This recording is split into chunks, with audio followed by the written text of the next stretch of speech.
On the leather today, I have a variety fishing pack from Eagle Claw. I got it at Walmart.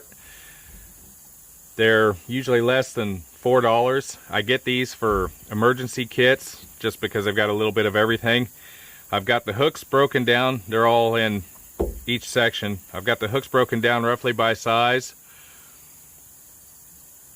The leader ends and the weights are all going to be, I'm going to set these up here shortly into little survival packs that you can stick in so you don't get your hooks all tangled up and everything along that line. It makes it a lot easier to carry and move these things. So we'll get to that shortly. This is what the Eagle Claw pack of fish hooks, sinkers, and leaders broke down into. This is how I set them up.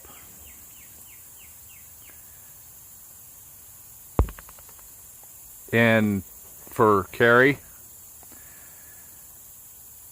what it is I'll take all the hooks, I'll break them down, separate the hooks, and then I run a line through them with an overhand knot, pull the hooks up, the hook ends up into a piece of tubing,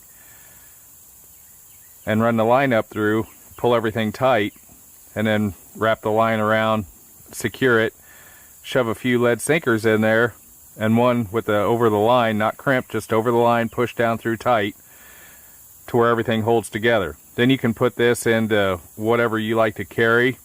Everything's secured, it's not hooking on everything, it's not tearing anything up.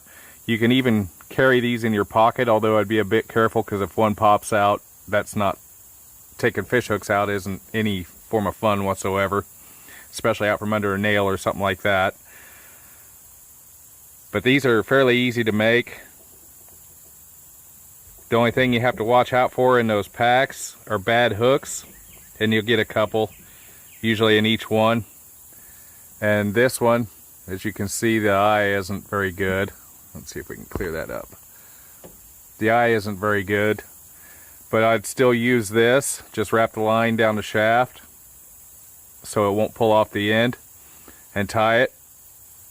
And that would probably be my first hook to go.